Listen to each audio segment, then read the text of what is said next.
আউযুবিল্লাহি মিনাশ শাইতানির রাজিম বিসমিল্লাহির রহমানির রহিম আলহামদুলিল্লাহি রাব্বিল আলামিন আসসালাতু ওয়াসসালামু আলা রাসূলিল কারীম। আপনাদের সবাইকে আসসালামু আলাইকুম জানাচ্ছি। আমি প্রথমেই মহান আল্লাহর কাছে শুকরিয়া আদায় করছি যে আমি একজন ভিকটিম হিসাবে যারা জুলুম করেছে তাদেরকে আজকে আদালতের তাদের সবাইকে না হলো তাদের একাংশকে আদালতে হাজির হয়েছে এবং তাদেরকে কারাগারে প্রেরণ করা হয়েছে। আমি ধন্যবাদ জানাচ্ছি মাননীয় প্রধান উপদেষ্টা, আইসিটি টিম, বিশেষ করে অ্যাডভোকেট তাজুল, ওনারা দিনরাত কাজ করেছেন, তাদেরকে আমি ট্রাইব্যুনালকে ধন্যবাদ জানাচ্ছি এবং আপনাদের সবাইকে ধন্যবাদ জানাচ্ছি।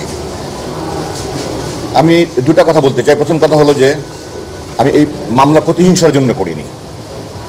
আমি প্রতিহিংসা পরায়ণ নয়, আমি জিজ্ঞাসা পরায়ণ নয়, আমার কোনো হিংসা নেই। আমার এটা নিয়ে সেনা কর্তৃপক্ষের ঊর্ধ্বতন কর্তৃপক্ষের একাধিকবার অনেক মিটিং হয়েছে এটা নিয়ে। আমি মামলা করব কি করব না। আমি ডিসেম্বরে করেছি, আপনারা হয়তো জানেন না। জানুয়ারিতে কিন্তু এই 5 জন ডিজির বিরুদ্ধে ওয়ারেন্ট বের হয়েছিল এবং তাদেরকে তখন গ্রেফতারের চেষ্টা করা হয়েছে, তারা তখন থেকে পলাতক। এই ওয়ারেন্ট কিন্তু প্রথম ওয়ারেন্ট নয়, এটা তাদের বিরুদ্ধে দ্বিতীয় ওয়ারেন্ট। আমি মামলা করেছি শেষ পর্যন্ত এই কথা চিন্তা করে যে আমি দেশবাসীকে একটা মেসেজ দিতে চাই, যারা ভবিষ্যতে রাষ্ট্রপ্রধান, সরকার প্রধান হবে এবং বিভিন্ন বাহিনীর প্রধান হবে, তাদের কাছে আমি মেসেজ দিতে চাই যে অন্যায় করে, জুলুম করে, মানুষের অধিকার লঙ্ঘন করে কেউ পার পেতে পারে না।